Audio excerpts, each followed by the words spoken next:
안녕하세요. 반갑습니다. 오늘은 이제 천자문의 지도가 끝나고 이번에는 이제 인도 편의 3장으로 들어가는데요. 용사, 화재, 조관, 인황으로, 자, 용자는 용용자죠. 그리고 스승사, 그리고 불화, 그 다음에 또 임금제, 그 다음에 세조, 벼슬 이름 관, 그리고 사람인 임금황이네요. 글자는 뭐 크게 어려운 글자는 없어요. 우리가 이제 부수도 맞췄고 또 급수 2급도 어느 정도 이제 다뤄놨기 때문에 한자 자체는 그렇게 어렵지 않은데, 사실 내용은 역사적으로 고대사는 조금 어려울 수 있거든요. 그런데 천자문을 통해서 우리의 고대 역사를 또 알아볼 수 있는 아주 기회가 되거든요. 자, 그래서 오늘은 용사 화재의 용부터 해보겠습니다. 자, 용은 이제 용용자로 부수이죠, 부수. 제몬부수라고 한다고 그랬죠? 용용. 자, 그래서 용용자는 분해를 해보면 설립이 이렇게 나오네요. 그리고 이것은 육달월, 살, 몸에 관련된 거겠죠? 근데 요거는 또 요렇게도 많이 알고 있어요. 요거는 재능능 할 때 또 요게 나왔었죠? 그래서 이것이 벌레예요, 벌레. 벌레 연이라고 해야 되겠네요. 그래서 또 요것은 또 요렇게도 나와요. 그래서 요렇게 하면은 누에고치 견도 됐고, 누에고치 번데기에서 이제 고단백 번데기에서 실이 나오잖아요. 이 번데기가 이렇게 있고 이렇게 실이 나온다. 번데기가 이제 변신을 한 거잖아요. 결국은 이제 죽어서 아주 아름다운 실을 이제 내주는 거잖아요.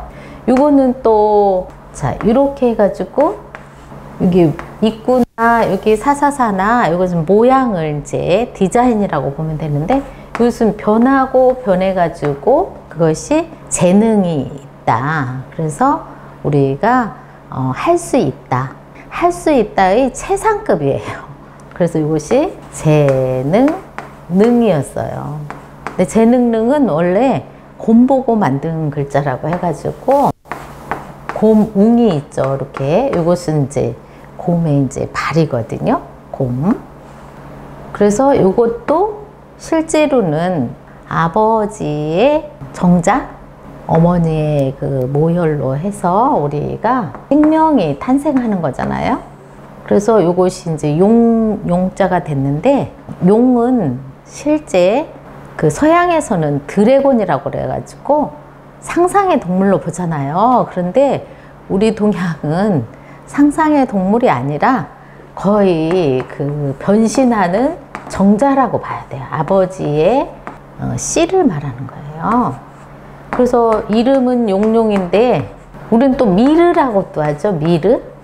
우리 대전의 연수원은 용문동이에요. 용문동. 물가문이죠. 용이 어디서 사는 게 가장 좋을까요? 물가에. 그것도 여기 글월문이 들어갔어요. 글에 관련된 거는 용이라고 표현을 해요. 인문학은 용, 글월문이죠. 그래서 이거는 물가문이 되는 거예요. 물가문. 당연히 용이 노는 곳이니까 당연히 물이 나와야 되겠죠? 그럼 또 용두동도 있어요. 용두동. 그러면 용의 이제 머리가 되겠네요. 용두동. 용두동에 미르 마을이 있어요. 미르 마을. 아파트 이름이 미르예요. 용을 미르라고 하죠.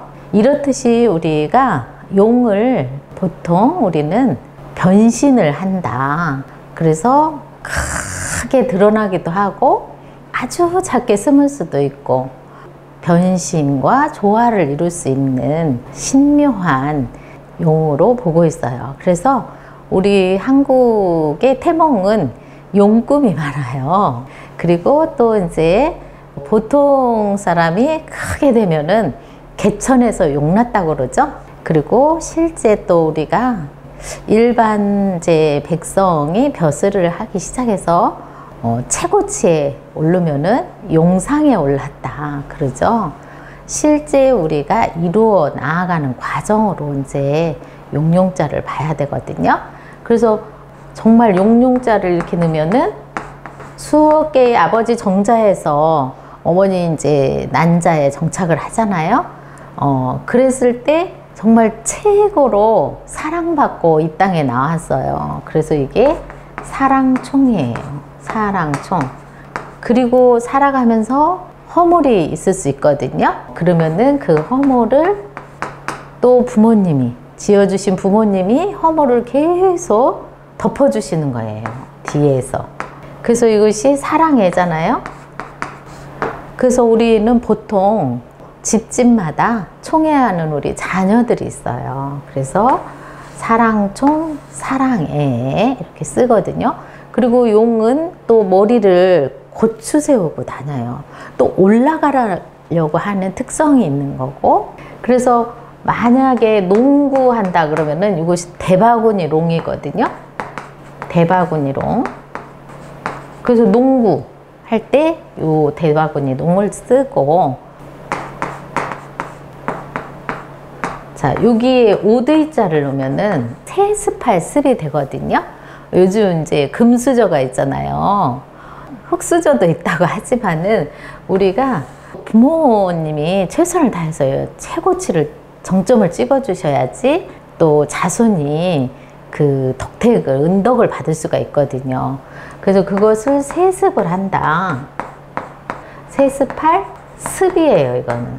그 옷을 이제, 왕옷을 이제 내려 입는다는 얘기죠. 그리고 또 우리가 죽을 때는 수의를 입거든요. 수의는 이제 삼배로 만든 이제 노란 옷이거든요. 살아서는 왕이 이제 노란 이제 옷을 입으시지만 우리가 죽을 때는 누구나 다 수의를 입습니다. 그래가지고 이것이 염을 한다고 할 때 옷을 입히는 거거든요. 염습할 습도 되는 거예요. 그리고 갑자기 이제 공습 경보가 적군의 이제 비행차가 비행이 뜨면은 우리가 공습 경보가 울리죠. 그래서 또 갑자기 이제 일어나는 일을 공습할 습이라고 해요. 이 용용자는 정말 상상의 동물이 아니라 현실적으로 우리에게는 변신하는 그런 이제 사람의 훌륭하신 그런 모습이거든요. 그러니까 공자님도 초나라에 계셨던 노자를 만나러 가셨어요. 근데 노자를 만나고 그 뒤에 제자들에게 하신 말씀이, 저 노 선생님은 정말 용과 같은 분이시다. 잴 수가 없는 분. 크기가 정말 하늘 같고 깊이를 알 수 없는 분이다. 그렇게 훌륭하신 분으로 칭하셨거든요. 그래서 용이라는 글자를 이렇게 해봤거든요. 그리고 용은 정말 이 크기가 말도 못하는데 비늘이 있어요. 비늘. 그래서 이것이 우리가 비늘린이라고 하거든요. 비늘린, 물고기의 비늘. 그래서 이런 것들이 비늘이에요. 비늘. 이것이 수많은 비늘인데, 용은 이제 그 왕이라고 했잖아요. 그러니까 우리가 용의 비늘은 영린이라고 그래요. 영린. 거스를요. 예, 그래서 연어가 거슬러 올라가듯이 거스를 영린. 영리를 건드리면 안 되겠죠. 예, 하늘이니까. 용은 최고이시니까. 예, 그래서 영린이라고도 하지만은, 예, 용은 비늘 있는 물고기의 갑 껍질, 비늘을 말하는 거예요. 그래서 인갑야라고 설문에서는 인갑야라고 나와 있거든요.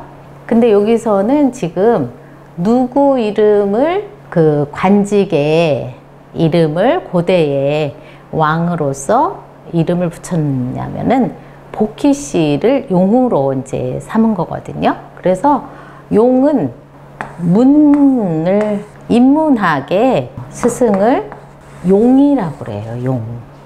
그래서 무의 이제 최고는 범이라고 하죠. 범호, 호랑이, 용이고, 그러니까 용은 인문학의 대표고 범은 그 무예의 대표예요.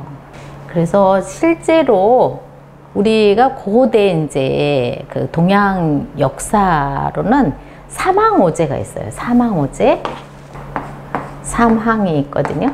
삼황, 천황이라고 하고 또 지왕, 인왕이라고 그러거든요. 근데 이제 천황 중에서는 복희씨를 이제 또 지왕은 신농씨로 보거든요. 신농씨. 자, 인왕은 이제 헌원씨로 보는 거예요. 그래서 헌원은 이제 보통 황제라고 하죠. 황제, 헌원. 그래서 실제로 삼황이 있고 오제가 있는데, 오제, 임금제거든요. 임금제. 자, 여기 뒤에 이제 화제가 나오잖아요. 임금제는 여기 임금이 비로소 여기 면류관을 쓴 모습을 보고 만든 글자예요. 그러니까 이 머리에다가 의식을 이제 갖추신 거잖아요. 그러니까 천을 늘어뜨린 거예요. 그래서 이것을 이제 길게 늘어뜨려 가지고, 자, 이렇게 하면은 이것이 불을 잡이고, 이것은 그 앞치마 불이거든요. 그러니까 이것을 좀 길게 늘어뜨린, 면류관을 길게 늘어뜨린 오제가 있어요. 예, 그러니까 제후를 말하는 거죠. 천자와 제후로 볼 수도 있는 거죠. 그런데 원래는 용사 화제 했는데, 화제는 신농씨가 화제라고 보거든요. 화제. 그리고 복희씨는 이제 용사라고 하는 거예요. 용사. 이건 스승사죠. 그러니까 거느린다. 거느릴사, 스승사도 되고, 신농씨는 실제 수인씨라고 있어요. 수인씨. 그 부싯돌 수라고 해가지고 여기 수인씨가 있거든요. 그래서 우리가 부싯돌을 이렇게 비벼가지고 불을 일으켜가지고 그 불에 이제 신이 바로 수인씨인데, 수인씨가 화제예요. 화제. 그분이 신농씨다. 화제가 곧 신농씨고, 복희씨가 이제 그 용사 천황으로 이제 볼 수가 있겠죠. 그리고 인왕은 이제 헌원씨인데, 실제 우리 이제 한단곡이나 여기에서는 이제 또 치우가 나와요. 치우천왕에. 그래서 치우는 이것이 이제 벌레치 치우천왕 많이 들었죠? 이 중국 역사에서는 치우천왕을 헌원씨와 탕록에서 실제 싸움이 나는 거예요. 그래서 예, 역사적으로 설정을 여기 우리 동이족의 치우천왕 시조를 여기서 이제 거의 탕록에서 죽게 만들거든요. 그리고서는 헌원이 이제 승을 하는 거예요. 이때서부터 하와족의 그 중심, 하와족의 그 시조를 여기 헌원으로부터 이렇게 나가는 그런 설정이 이제 그렇게 되는 거죠. 고대 역사는 이제 신화와 설정의 논리니까. 그래서 하와족이 실제 지금 중국의 시조로 알고 있거든요. 그리고 이것은 이제 한족이라고 하잖아요. 자, 우리는 여기서 바로 단군 왕검이 이제 스토리가 단기 2333년 플러스 하면은 단기 지금 몇 년이죠? 2024년이니까 4357년. 그래서 단기 4357년이 됐거든요. 고대 역사에 보면은 실제 우리가 요순 시대가 오거든요. 요순, 우탕, 문무주공 이렇게 나가잖아요. 예. 그럼 우리 역사는 이때서부터 이제 기록 문화에 이제 우리 동이족의 기록이 이제 들어가는데, 실제로는 우리 단군왕검이 요임금과 같은 직분이에요. 그러니까 이것이 단당 요임금, 단당 순임금 이렇게 나가거든요. 요임금, 순임금. 요 단군은 우리는 재정일치 시대이기 때문에 단골레라는 말이 이제 나오게 되는 거예요. 고대의 재정일치 시대에 그 무당, 우리가 요즘 단골레라고 하잖아요. 예. 이때는 최고의 천자 자리를 말하는 거예요. 천자가 단당 요임금, 단당 순임금, 이렇게 이제 역사의 기록 문화가 우리는 나와 있기 때문에 그걸 유출을 해서 우리의 시조도 어떻게 사라져 가고 있는가, 어떻게 또 드러나고 있는가, 그것을 이제 같이 한번 살펴보는 거거든요. 그러니까 지금 이제 인도에서 정말 중요한 용사 화제가 지금 나왔거든요. 그래서 화제는 신농시를 이제 표현하는 거고, 용사는 이제 복희시를 이제 표현하는 건데, 실제 복희시는 복희 여화가 남매로 나오거든요. 상징적인 어떤 그 표시로 보면은. 그래서 이 두 분이 하나는 이렇게 곡자를 갖고 계세요. 복희씨가. 그리고 여화씨는 컴퍼스를 갖고 있어요. 이렇게. 그런데 이렇게 밑에는 이제 용의 표현 아니면은 뱀의 표현이라고 이렇게 하는데, 이것은 우리가 실제 지금 어떤 DNA라고 그래요. 우리는 동이족의 DNA를 갖고 있지만은 이게 역사서가 지금 복희라든가 신농시라든가 이런 헌원시라든가 이런 이제 중국 역사 속에 이제 인물로 그려져 있기 때문에 동이족의 시조다라고 정확하게 인정받기가 어려운 지금 상황이죠. 그렇지만은 우리 기록서의 삼국유사라든가 또 삼국사기에 보면은 그 단군신화 이야기는 확실하거든요. 그래서 여기부터는 또 한번 유출을 해볼 수 있고, 또 치유천왕이 우리의 확실한 동이족의 시조라는 것은 또 우리가 많이 이제 확인을 할 수가 있거든요. 자, 그래서 지금 용사 화제를 해봤습니다. 예. 자, 스승사는 이게 이제 헝겊건이거든요. 헝겊. 그러니까 모든 천에 관련된 것은 다 헝겊건이 나오죠. 그리고 불화가 나오고, 자, 이것은 이제 임금제가 나왔죠. 천이에요. 그 다음에 이제 세조. 자, 모든 새는, 꽁지가 긴 새는 이제 세조가 이제 나오죠. 또 꽁지가 이제 짧은 새, 이런 참새라든가 이런 것은 이제 주로 이제 세추가 나오죠. 세추. 자, 그런데 왜 지금 여기 관직에 새가 나올까? 자, 아까 앞에서 인왕은 이제 황제 헌원을 말하는 거거든요. 황제 헌원 때서부터 우리가 실제 사관 중에 창일이라는 분이 계셨거든요. 우리가 한자를 제일 먼저 누가 창안을 했을까? 그때 이제 창일이 많이 나오죠.